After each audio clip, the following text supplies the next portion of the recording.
No problem.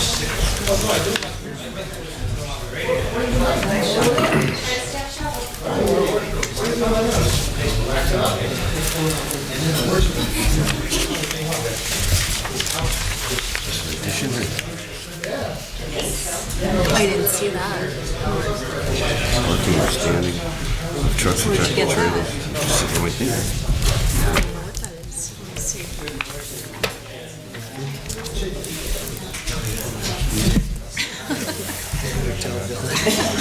that is. I don't think it's It's gorgeous. Oh my God, it looks like that.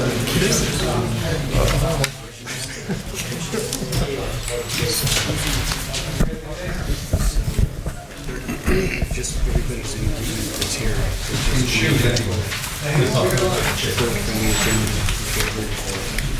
Bring it back up and see if there changes in it. I don't know. Well, do you still want to be at the meeting? I didn't know we had a phone. The back phone.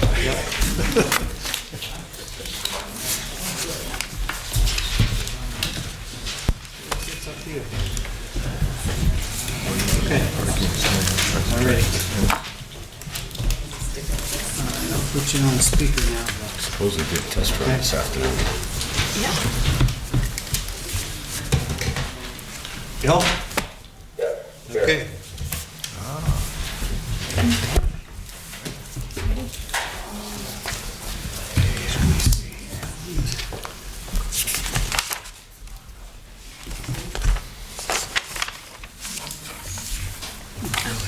What's the Innovation Square?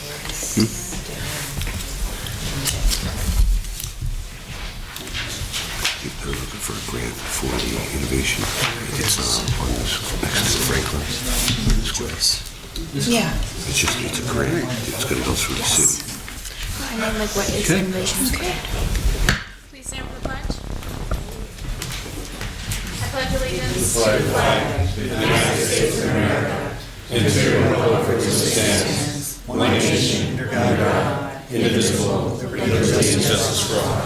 Almighty and everlasting God, who presides over all things in heaven and earth, come and preside over these deliberations, so that those that make the decisions may be guided by your wisdom.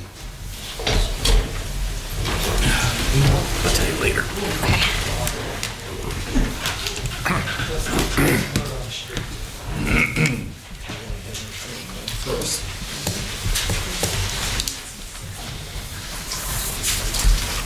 Okay, roll call. Mr. Barrett is here by speakerphone. He's in attendance. Mr. Barrett, Mr. Belusko, Here. Mr. Merritt, Here. Mr. Brooks, Here. Ms. Gilbert. Present. Also in attendance tonight is Controller Darren Snyder, Administrator Ted Wampole, Assistant City Attorney Maureen Collins, Deputy Fire Chief Alan Clappett, Zoning Officer and Director of Planning Bill Harris, Controller Darren Snyder. Also in attendance is Assistant City Clerk Catherine Payne and Administrative Assistant Lisa Sanfilippo. One announcement first right off the bat is that Council has decided to pull from the agenda one of the items, and that's the ordinance of file of Council number 5 related to the bond issue. That will be pulled from the agenda and will not be considered for a vote. Okay. Also, good evening and welcome to all.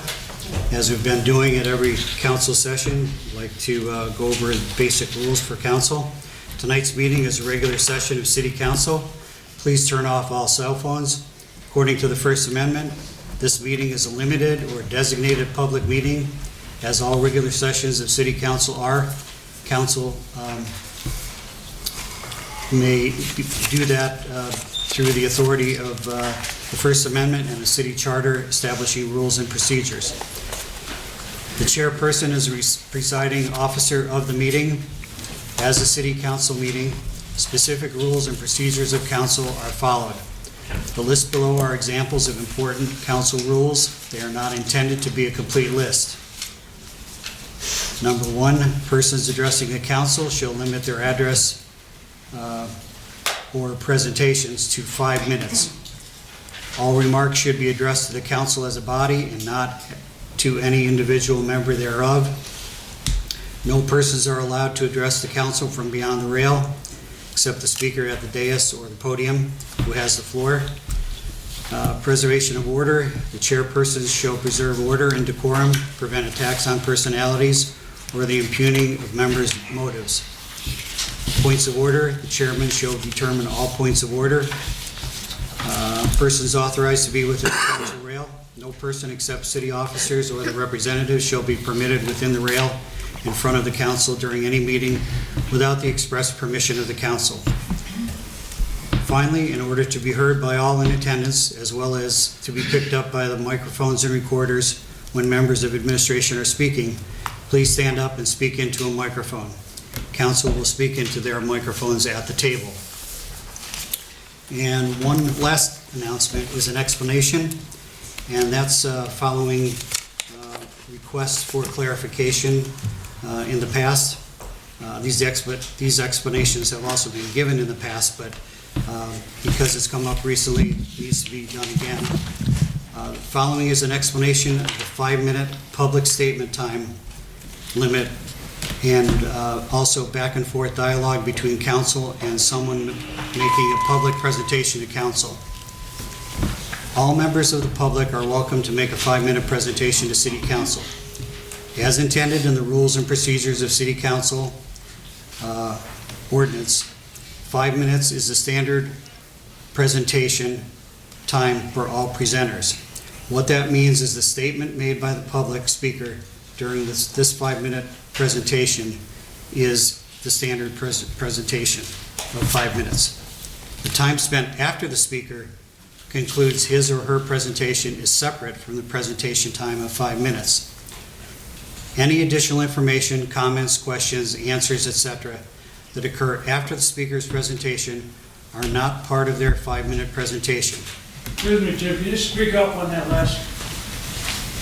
We can't hear you. Okay, sure. I'll try to for your sake, Mr. Troy. I hope you can hear me. Any additional information, comments, questions, answers, etc., that occur after the speaker's presentation are not part of their 5-minute presentation. For example, if the chairperson or another member of council asks the presenter, who is the public speaker, questions and allows answers, or allows additional questions from the presenter as they feel are appropriate and necessary, and or council provides answers to inquiries, makes comments, asks input from administration, etc.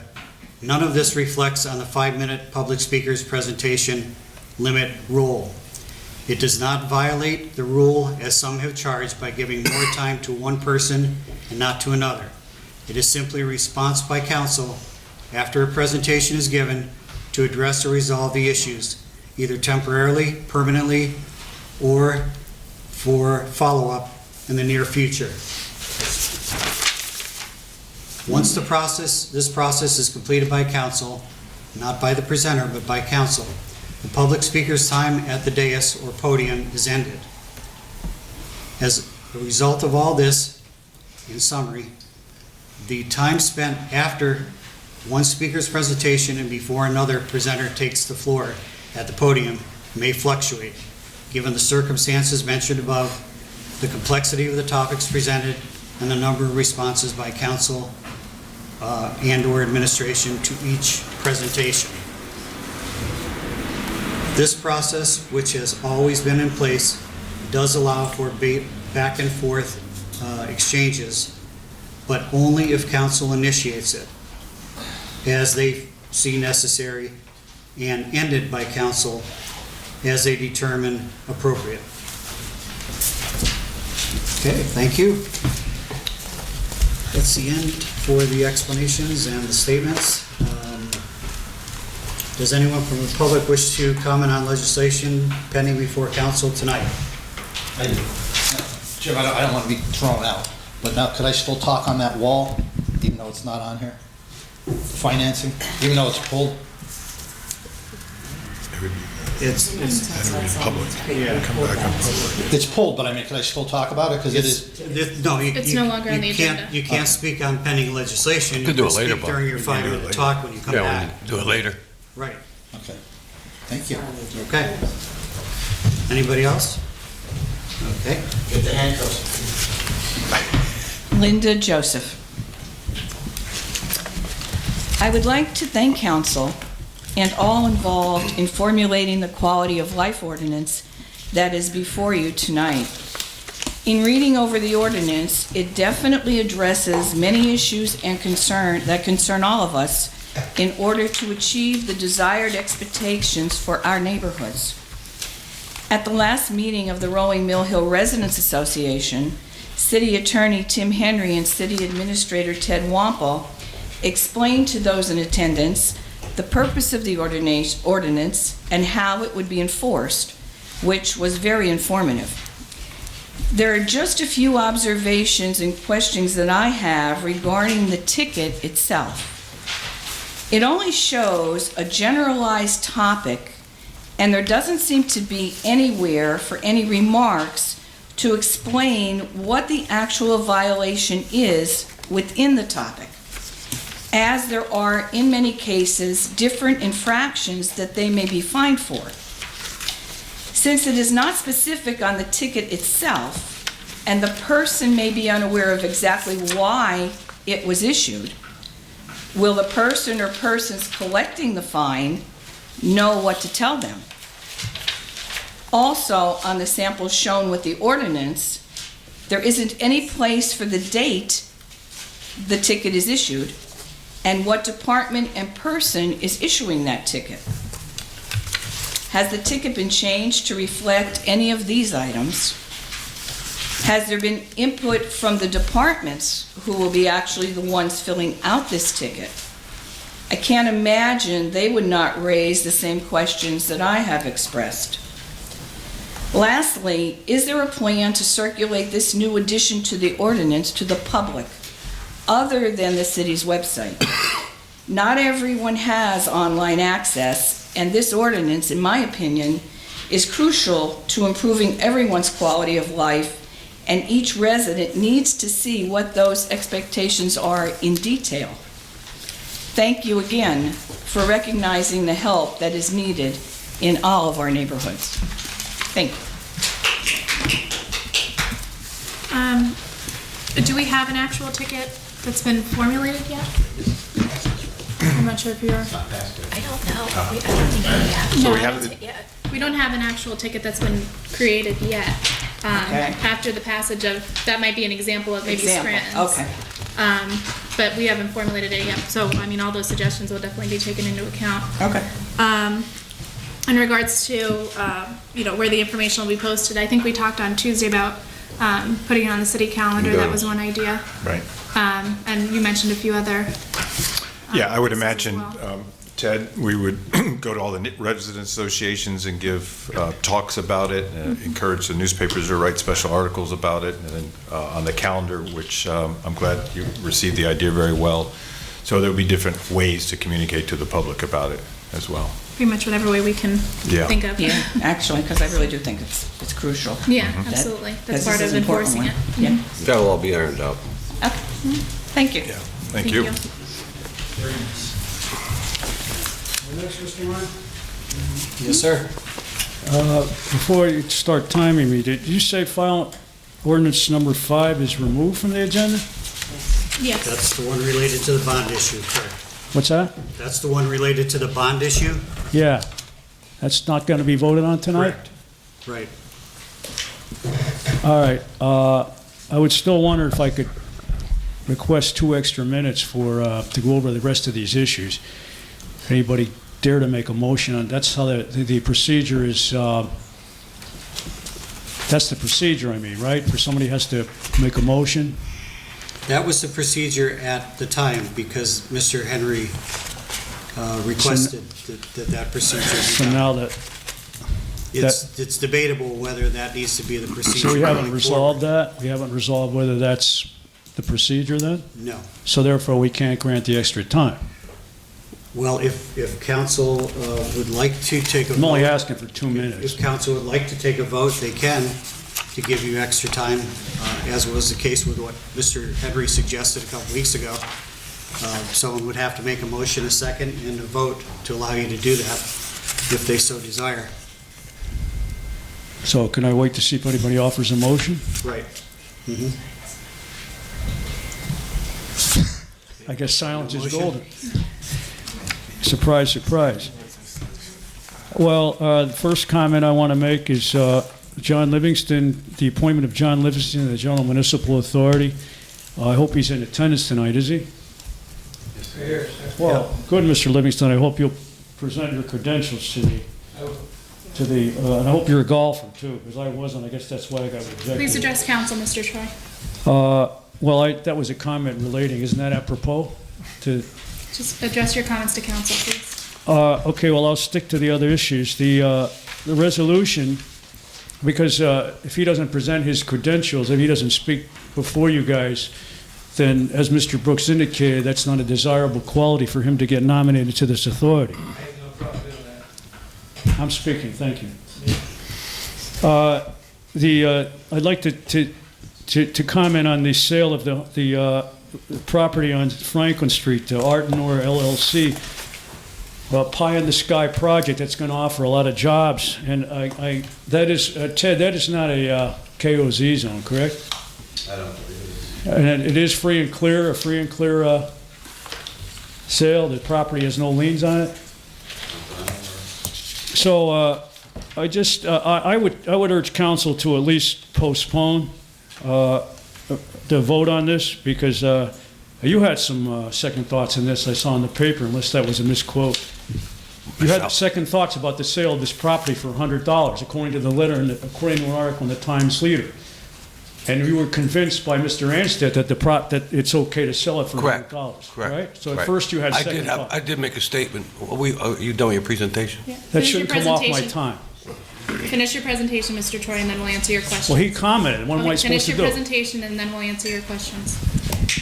Well, my point is that your second thoughts, I think, might be justifiable in this case.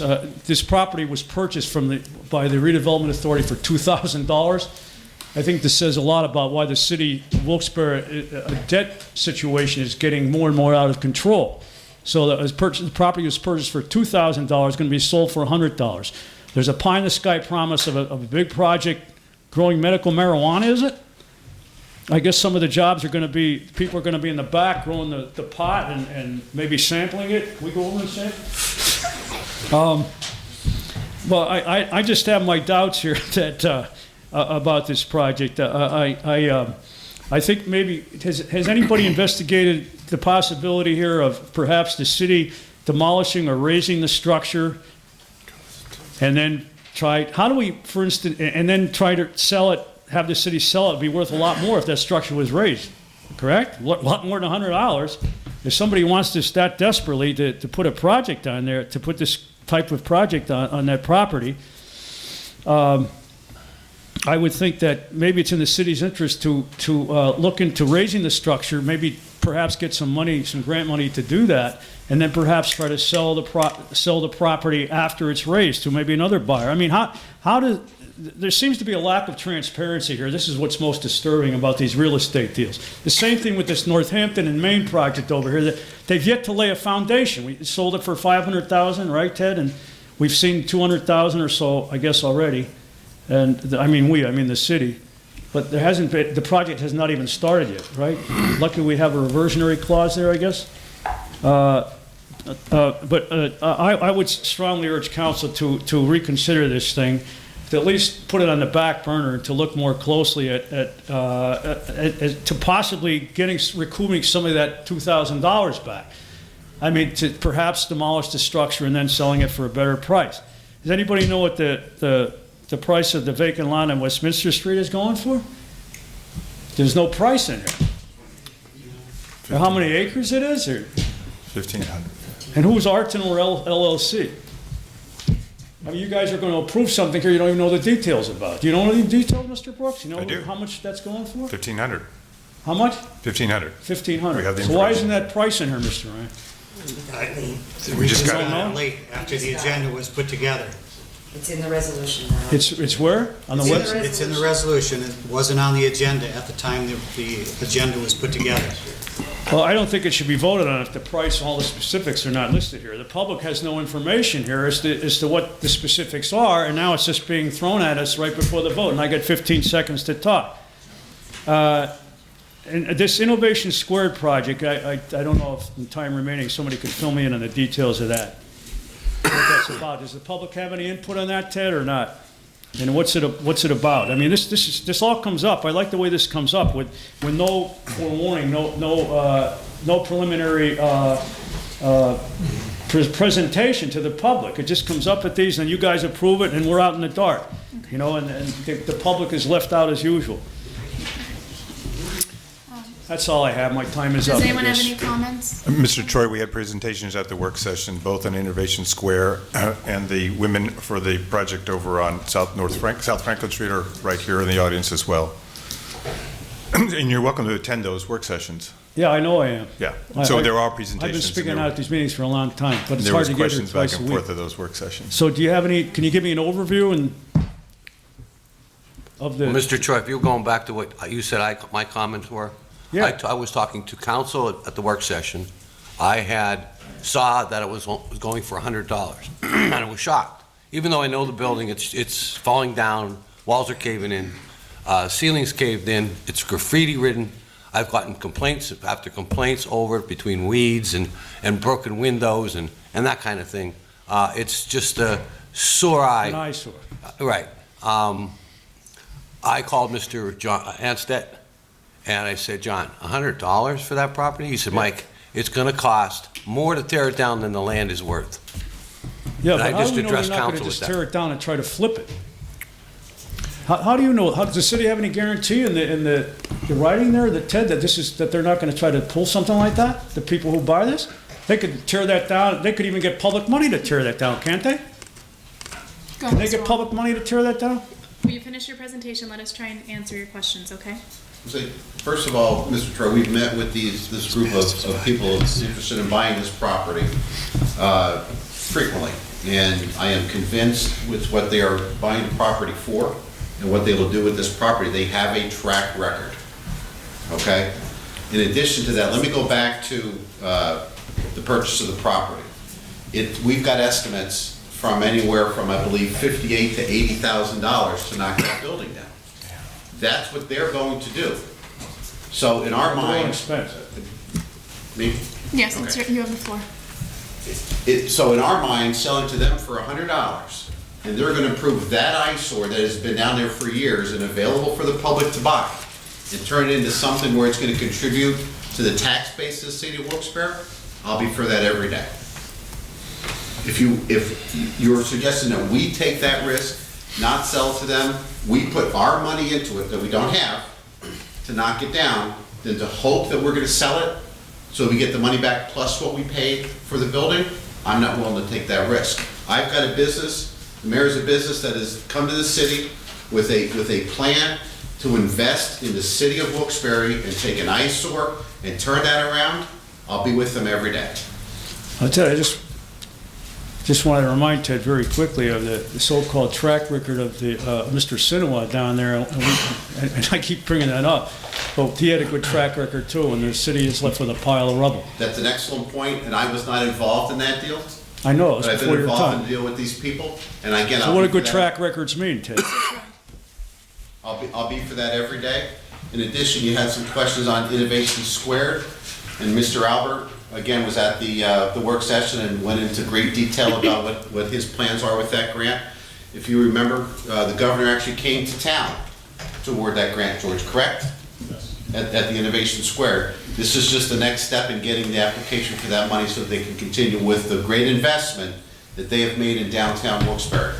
And again, that's one in the track record. He's actually proven what he's done all around downtown with his projects, and again, I'll be with that every day as well. These are people that have have come to the city to make an investment in the city. This is what we're looking for. And again, based upon what their track records are, I'll be with them every day. You have no assurances of how many jobs are going to be created, though. There's nothing Mr. written. Troy, you finished your presentation. Thank you. Does anyone else wish to speak on pending legislation? Come forward. Members of the council, my name is Mary Pat Julius. I'm one of the co-owners of Art Nor LLC as well as Keystone Center for Integrative Wellness. I just wanted to speak a little bit more than, to elaborate more than we did in the work session. We are interested in the two properties on South Franklin and Westminster. And yes, they are appraised at $100 and $1,500, one of which I wasn't aware of even coming into here. We were willing to purchase that property as well. We want to build a wellness center on those in that tract of land. We are willing to absorb the cost of the $75,000 to $80,000 it's going to take the building down. Our plans are to put up a $400,000 building on that property that is approximately 4,000 square feet. So the idea behind this is to bring jobs into the community. The one thing I do want to address, and complete transparency, is yes, one of the initiatives is to have a medical dispensary, medicine dispensed in that facility. We were not yet awarded the permit to do so, but the focus here is on purchasing the property and building a wellness center. If we are granted that license to dispense medicine, I want to make it perfectly clear, it's medicine. Marijuana is a plant. The medicine that we are dispensing is not marijuana. It is a pill, it is a tincture, and it is a salve. And it's made of cannabidiol, which is a derivative from the plant. There is no growing going on, anything like that. It is a dispensing medicine. We plan on having pharmacists on staff. It is based on all of the regulations on the Department of Health. We have more controls in place than you could possibly imagine. But these three forms are the only approved forms, and that will only be there. You can compare this to putting up a Rite Aid or a CVS. It is medicine. It is not marijuana as the plant. There is no leaf, anything. It's not even green.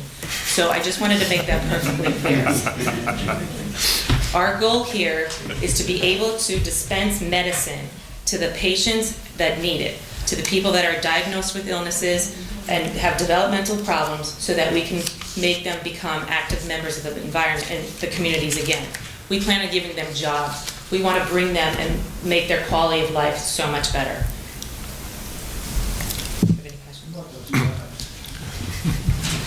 Any comments from council? No, thank you. Thank you.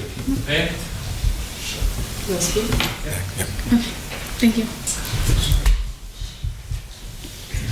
I didn't plan on speaking. My name is John Livingston, and after Mr. Troy said what he said, what my credentials are is I managed a golf course for 8 years.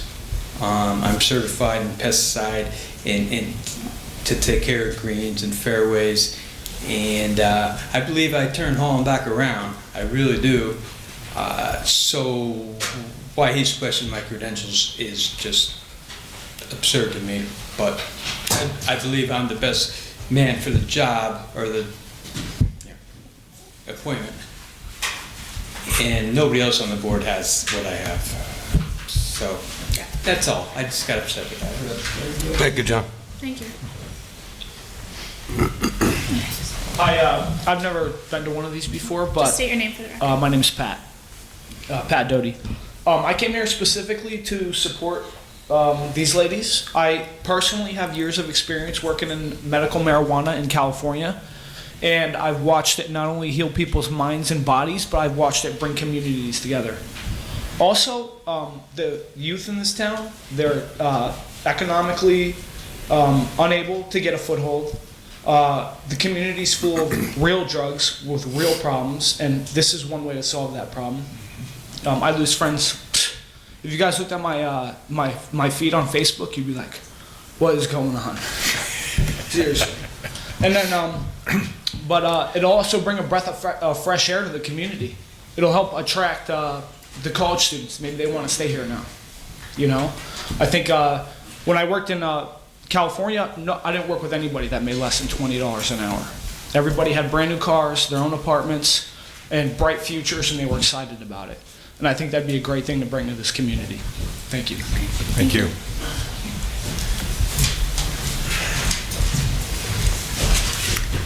Good evening. I'm Krista Krebs. I'm Mary Pat Julius' business partner here in this crazy endeavor. I just wanted to sort of elaborate on where Mary Pat left off.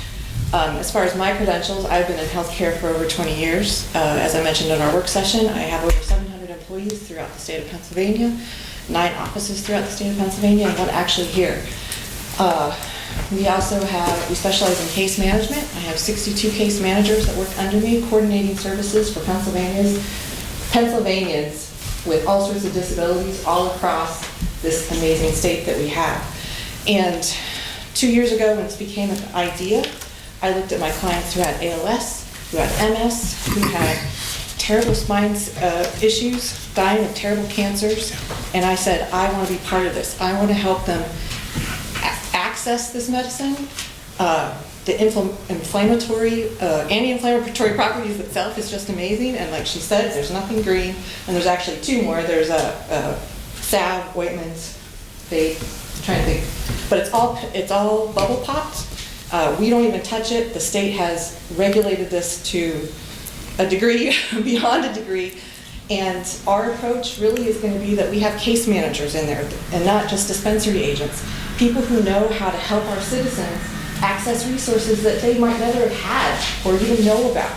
We work with a diversified group of UDS, ARC, the Blind Association, the Epileptic Association, and the vets.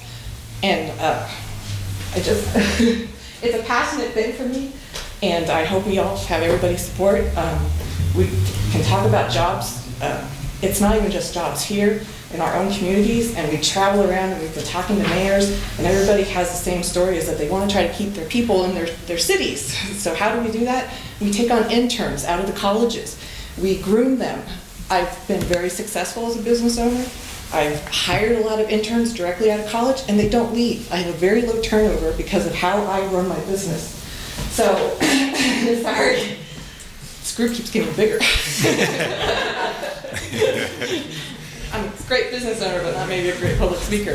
But I just want to try to alleviate these worries, and we plan on engaging in community outreach and community education and working with some amazing doctors in the community. We've got a PhD pharmacist on board that wants to do clinical trials with our autism groups to see what is a better method to help these kiddos who have to wear helmets because they have no control and they get injured all the time. These are the type of things that help families. So that's part of what I want to add. I've got an amazing group with me that's been working on this project. Nikki Moyers is probably going to speak very briefly also, because what she's doing is she's a program developer, human services, and I have a compliance officer. Everything is just so on the up and up. You don't have a Medicare license unless you follow regulations. So that's all. Thank you. Thank you. Anyone else wish to speak on pending legislation? Hi, my name's Nikki Moyers, and as Krista and Mary Pat had stated, I am a program developer that is also going to be the Chief of Diversity and Human Services in the Keystone Center of Integrated Wellness.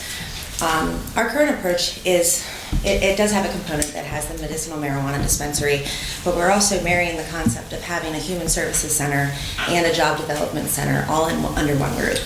So we're really looking at being able to become an economic engine here in Wilkes-Barre. And it really is difficult to explain how many jobs that we're going to be able to create, because we have this vehicle with the program in my background, which is actually in social work. I had most of my prior experience, I was with intellectual disabilities and autism, and right now with a lot of legislation that is happening, there is a very aggressive transition process into the integration of community supports out of the sheltered workshops, and in addition to that, the Governor's Employment First initiative. Everyone should be exploring employment prior to any other paid services through the government. So we are really trying to marry all of those concepts together, and we want to be able to not only help the physical disabilities that are listed on Act 16, we want to be able to stabilize those individuals, but also create a work development program where once they are stable, they're able to now return to work, which would have never been an opportunity they would have been able to realize prior to the introduction of the medicinal marijuana. So in addition to that, with my background of intellectual disabilities and autism, we're trying to get the individuals with higher functioning capabilities to have job coaches. So when we're talking about job development, we're not just talking about the dispensary, we're not just talking about the social workers and the case managers and the directors that are working at the center. We're also talking about an approach with job coaches that work one-on-one or 1-to-4 with individuals with intellectual disabilities and autism that are able to approach, like our flagship program is actually an agricultural-based program, so we are able to partner with local restaurants and do community-supported agriculture. So we're growing within the city of Wilkes-Barre in greenhouses produce, so they don't have to outsource in the outside of the state of Pennsylvania. We want to continue to allow Pennsylvania to grow, and we're trying to figure out a model to do that and be able to build the rural communities here, so it doesn't matter what the economic situations are outside of your communities. As long as you have a strong one, locally, you're able to prosper, and you have the infrastructure to support your citizens. So that's where our endeavors are aligned, not just being a storefront dispensary, and that's kind of where this is right now. There's going to be someone here in Luzerne County, or sorry, not Luzerne. Luzerne, yes, Luzerne. Sorry, we're from Carlisle originally, so I'm trying to remember all the different places that we've been. So Luzerne County, someone's going to get a primary dispensary. And what's going to happen is that if it's not here in Wilkes-Barre, it'll be somewhere else. But if it's not us, it will be someone else that doesn't bring the same model, that only cares about dispensing medicinal marijuana. They don't care about the community and how it grows. They don't care about the partnerships of the college students that are coming into your city, and once they get their education, they leave. We want to be able to tie in all of these things, so that way we're able to allow individuals that come into Wilkes-Barre to stay in Wilkes-Barre and make Wilkes-Barre a prosperous city. So just felt like that was necessary for me to state. Thank you. Thank you.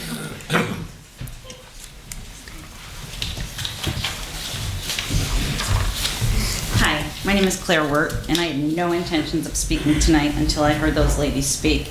Medicinal marijuana has been approved by the state of Pennsylvania. I'll bet you there's not one person in this room has not seen someone suffer from the effects of chemotherapy. If chemotherapy was available when if medicinal marijuana was available when my sister suffered through 7.5 years of agonizing chemotherapy, I think her quality of life would have been different. I don't think it would have elongated her life. I just think it would have given her an opportunity to have a more fun-filled life while she was here. Bringing jobs to the area, putting a building in the area, every job they supply will give the city of Wilkes-Barre 3% of that salary. The building will pay taxes both to the city and to the county. Vacant land, dilapidated buildings, dark parts of Westminster are not good. I'm from District A. I walk my dogs in District A. It needs some help. Anything that council can do to move the city forward is a positive step, and I highly suggest that you approve this measure. Thank you for your time. Thank you. Thank you. Anyone else on pending legislation? May I say something? Yeah, sure. After hearing them speak, I think this is a really good idea, and I know I speak for most of the youth in our community that they would definitely be behind this. Most of us definitely agree that medical marijuana should be a thing in our community, and all the centers and all the work you said you were going to do with these people is going to be a really great thing. Thank you.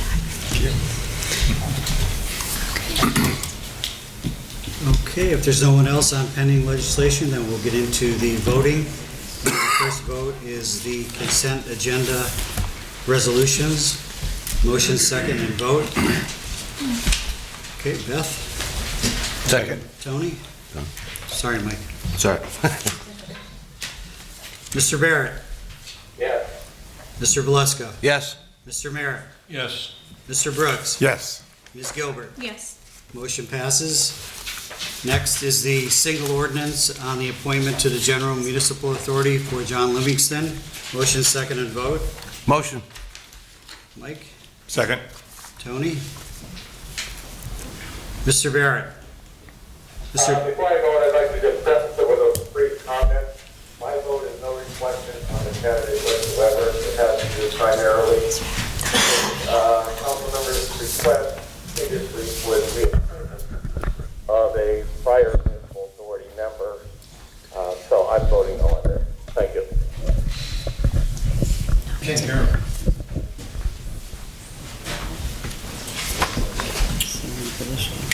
Okay. So that was a yes, Mr. Barrett? That was a no vote. That was a no vote, okay. No vote. Sorry. Mr. Beluska? Yes. Mr. Merritt? No. Mr. Brooks? Yes. And Ms. Gilbert? Yes. Motion passes. And next is the single ordinance regarding file council number 2, quality of life. Motion, second, and So vote. moved. Tony? Second. Mike? Okay, Mr. Barrett? Yes. Mr. Beluska? Yes. Mr. Merritt? Yes. Mr. Brooks? Yes. And Ms. Gilbert? Yes. Motion passes also. Okay, that's it for the voting. Okay, presentations by council. Melissa, did you have anything, please? Junior City Council was working on the Ruth's Place Drive, and we managed to collect 2 boxes of stuff. It was a really nice thing. We got a Coughlin, GAR, and they were really grateful to the community for donating. Our next project is we're going to be bowling for Big Brothers Big Sisters, which is all the donations go to that organization. If anyone would like any information about it, I could give you some at the end of the meeting. And the last thing on our agenda is we're going to be helping Beth with some cleanups around the city towards the spring. That's all. Thank you. Thank you. Mr. Beluska? Ted, if you will write this down. 102 Birch. There is a refrigerator sitting on the porch with the doors on for the last year. Can we get code enforcement down there, please? Yeah, first thing tomorrow, bud. Thank you. Secondly, I just want to remind everybody that St. Patrick's Day Parade is this Sunday, 2 o'clock. Get out, enjoy yourself, bring the families, the kids. It's always a good time. Thanks. Thank you. You're already dressed for it. Okay. Mr. Merritt? Nothing new since Tuesday, Beth. Okay. Mr. Brooks? Thank you, Mr. Chairman. I just wanted to give a shout out and commend the Diamond City Partnership, which has produced this wonderful calendar for downtown that will be at restaurants and hotels. You rip it off, kind of like a placemat at a diner. Has all the restaurants and things to do downtown, sites to see, churches to attend, and whatnot. And so this one's for you. You were at that meeting. And then I also want to commend Robert Collins, son of Officer Robert Collins, who, as we speak right now, is having an organizational meeting for the North End Residents Association.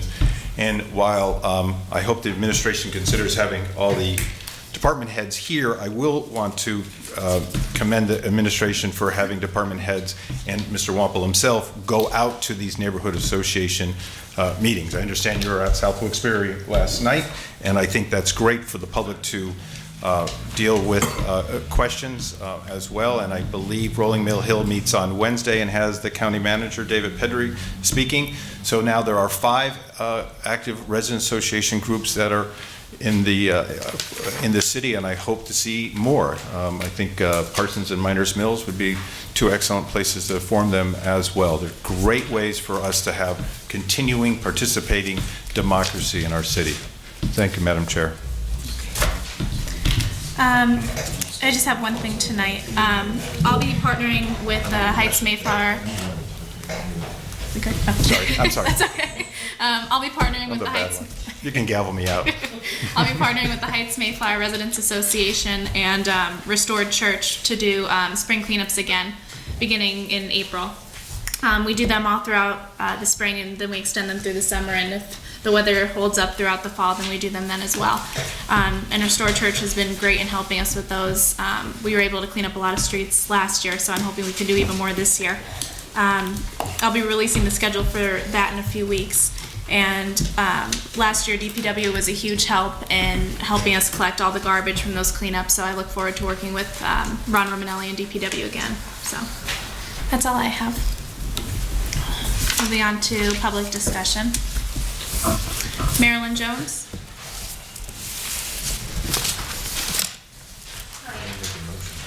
Marilyn Jones. I live in the north end section of Wilkes-Barre, and my topic of conversation that I'd like to address is regarding truck parking on residential streets. And just to give you a little background, my husband's been a truck driver for over 25 years, and he has, in that time, been parking in front of our house because he's more or less responsible for that property while it's in his possession. He's based right now out of Mashopin, which is way past Tunkhannock.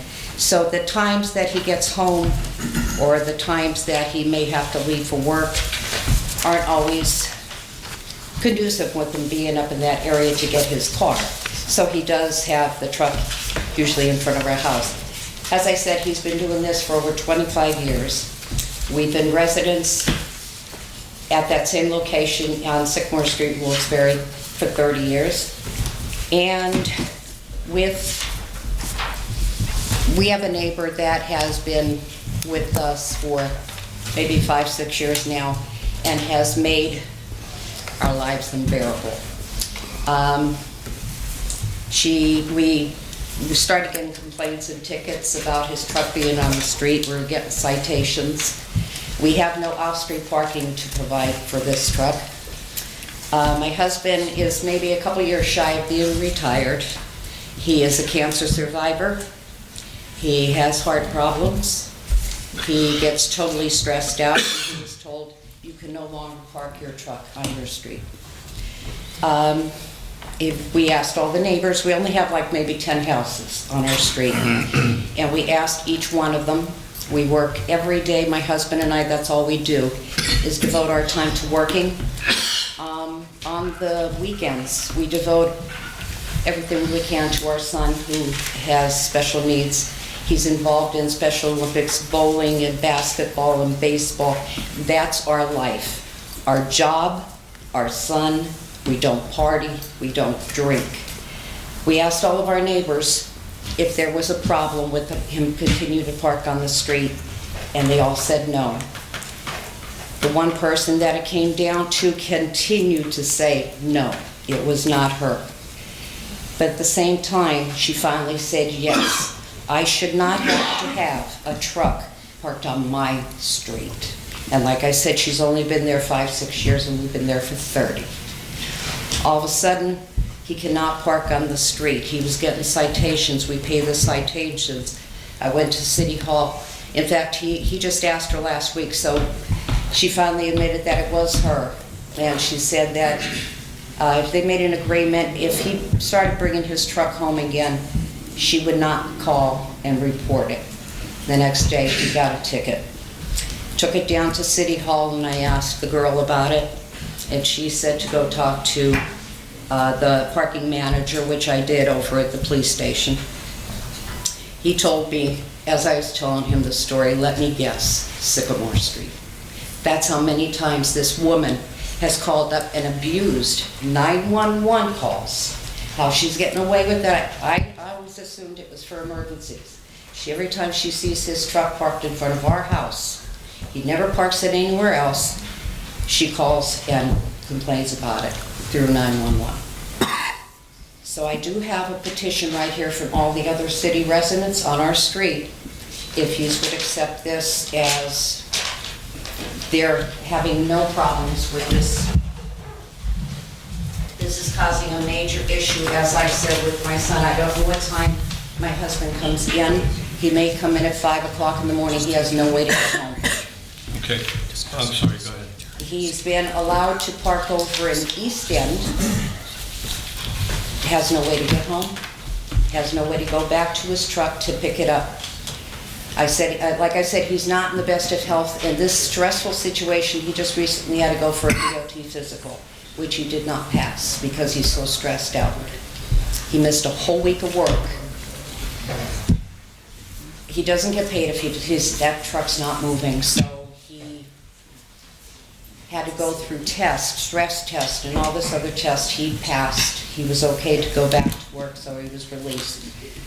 Just the whole situation, we cannot leave my son at home by himself, so at 4 or 5 in the morning, I can go pick him up and bring him home. He doesn't know how, like, if I go to work in the morning, I have to be there at 8:30. He doesn't have any idea how he's gonna get his truck. And we can't think of any other situation. We have one neighbor on our street that was just recently moved in, offered his backyard for my husband to park in. But unfortunately, that didn't work out because as the ground got soft and it wasn't frozen anymore, just tore up his yard. But he was good with that. Okay. He had no complaints. Just so you know, we've written this law almost 10 years ago to the date. That's your copy. Okay. I gave a copy to everyone on council to review before the next meeting. If anybody has any thoughts, any changes, and you want to approach me, and I'll poll everybody online and see if this should be changed. If one neighbor complains and there's a law in the books, we have to enforce it. I understand. I know. And I know sometimes not everybody gets along. God, I know that. But the reason we did this, Marilyn, is 10 years ago, I mean, there was a slew of trucks. Parking's always tough, okay? And I'm sure you have hospital employees trying to park in front of your house so they don't have to pay for parking. But the diesel fumes, the noise, if somebody comes in at 1 or 2 in the morning, those trucks are loud. And I understand that, but trucks have gotten better. Right, and sometimes visibility too. I mean, if somebody's driving on the street and there's a tractor trailer parked there, just the tractor part of it, you can't see what's in front of that. At least with the car with the windshield, you may be able to see a Like I said, we're parked down by the general hospital, so there is plenty of tractor trailers that come up and down that street. So it's not just that, it's just this neighbor she dealt with it for like the other 5 years, but I don't want to badmouth that particular household, but they don't work. They don't do anything but watch people and watch everything that they do. I mean, we're willing to pay to allow him to park, so his truck he's health responsible. Well, how about the old Iskra building between North Franklin Street? There's property back there. Have you talked to the owner of that property? I'm not familiar with that. I know there's a couple cars parked there. It's between North Franklin and the next one down heading towards River Street. I don't know. Is it maybe Hawthorne? I'm not that familiar with it. Cypress maybe? I know Sycamore and West Chestnut and North Main. But anyway, if anybody wants to make any changes to this, I will put it on the next agenda. If I do, they may just say, and I personally agree that this is the right thing to do, but I may be wrong. We'll let everybody else, Bill, when Mr. Barrett comes back, he'll take a look at it. If you think we should change it, we'll certainly discuss it. It's just, we would appreciate anything anybody can do to help us with this because we're totally at loss. And like I said, if you can give us an exemption or we can do a permit, anything. Okay? Thank you very much. Thank you. Mr. Kalabowski? Get ready, officer. Boat is ready for you. Bob Kalabowski. First, I just want to But first, I just wanted to say something. When you had me removed last week, all I said was a prayer. I thought that was an overreach, that you would have me thrown out. All I said is, "Dear Lord, please remove this evil that's overtaken this administration." I didn't mean it towards council. I meant it towards a corrupt mayor across the hall for all the corruption that he's brought into this building. I think it was very unfair that you had the officer take me out of here, especially when Mr. Wybrick opened his mouth back there. He didn't do nothing. And then we let him talk on top of it. So I just thought it was unfair. And I don't think that should happen again. And also, I'd like to commend these people for talking on this medical marijuana thing. I think it's great. I hope it goes through for them. I hope they do good. But I just asked before the meeting, and I want to get it on the record, if I could talk on Mr. Wybrick's part, because he asked me to, because, you know, did you notice he gets pretty excited when he was here the last time, because he has a lot of financial responsibilities, and he's sitting on a dead horse now on South Main Street, and he also he did a beautiful remodeling job on a gas station up on Solomon and Hazel Street. If he can get one going, then he could get the second one going. And I just think that it's unfair that I can't talk on behalf of him, but yet all these people were allowed to talk on the medical marijuana thing. And I'm going to just say now, is there a chance just to give him a second look? Go down and take a look what he wants to do, and maybe give him a second shot at it. What's the man supposed to do with the building? Tear it down? I mean, it's set up for a bar. And Mr. Barrett, are those complaints available? When could we pick those 130-some complaints up? Do you know when they're going to be available? I'd like to get them. He's no longer on, Bob. Well, that's beautiful. Well, Beth, you know, you're council chair, so you think maybe we could get those 130-some complaints? That would be great. Now, to talk about the debt refinancing, since it's not going to go through tonight, and Mr. Belusco, you're the guy that could make it or break it. But here's an idea, and I've talked to Tony about it, and I talked to other people about it. What we need to do here is, let's do it all now, all the financing soon. Let's fix it so it's done. And it's not this administration's fault. But what we have to do, and that's why I'm so upset with Tony George, because he turned out to be a liar. He is a liar. He lied to me. He lied to everybody. He is a liar. The whole thing with Tony George getting elected was this. And here's what I said to him. I says, Tony, what you got to do is you got to put this financial picture down to like a third grade level. But we have to lower the mayor's salary, pressure council to lower their salaries, do away with these buyouts and benefits. And look what ended up happening. He totally did. He wanted a raise. He expected to get a raise in his pay. So I think what we should do with this debt refinancing, let's have all the union officials. We can't afford the pensions. We can't afford the salaries. It can't go on. And look what Tony has done. He brought a man in who is retired and gave him $56,000 or $58,000 a year, whatever it is. He's retired, collecting a pension. How is this fair? A lady answering the phone for $70,000 a year. Then he's got Lady Gaga over there working. I don't even know where she came from. It's just ridiculous. This whole administration is ridiculous. And when you see me get frustrated, that's what it is. It's frustration. So why don't we look at having a town meeting? Because this debt restructuring, you're not going to believe who's going to be council. Blimey, you'll believe Cozen and O'Connor. And do you know who that is? I think that's our John Moses. Oh, sweet Lord God, with all the attorneys, look at who landed the job. Isn't it ridiculous? It just turns my stomach to think that these people, his campaign contributors, are going to make more money on us. Is there a chance that we possibly could have a town meeting, bring all the union people in, everybody, and just lay it out and say, we can't do this no more? Because we are eventually going to go, we are broke, but eventually we're going to be in Act 47. So if there's any chance, and Mike, you're the guy, you're the deciding vote. You're the deciding vote.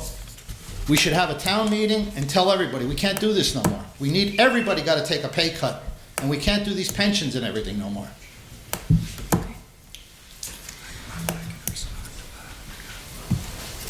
Okay, Bob, I'd like to respond to your comment about the last meeting.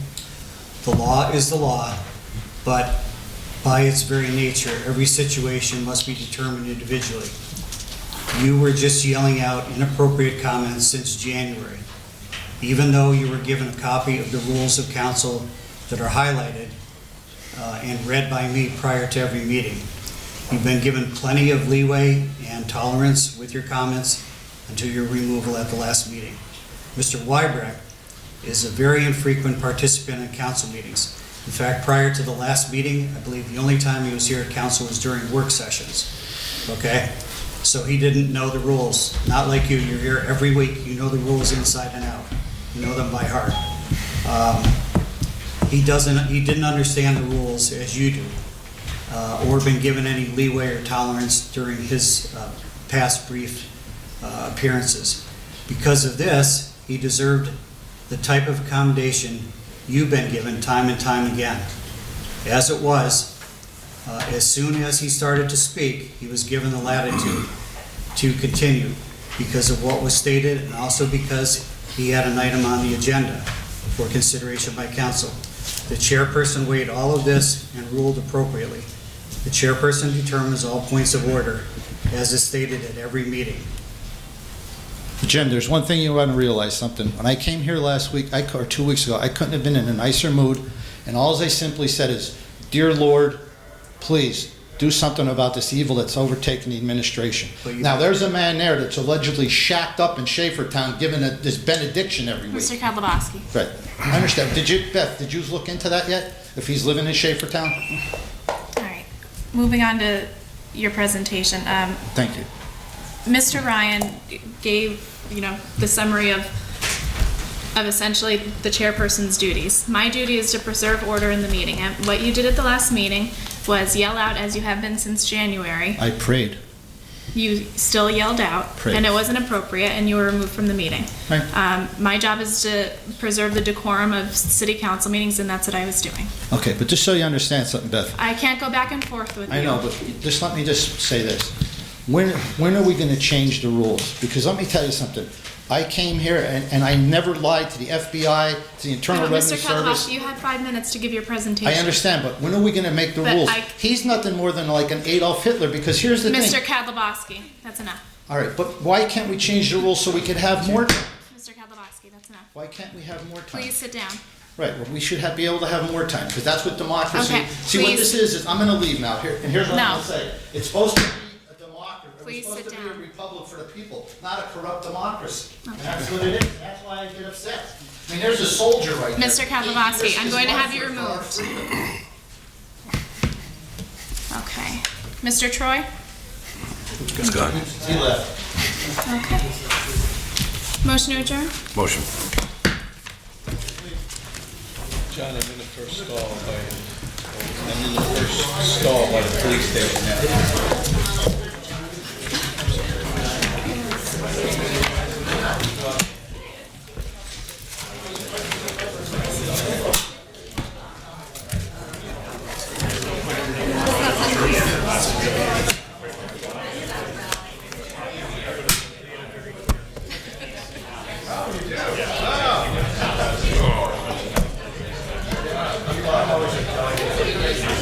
Yeah.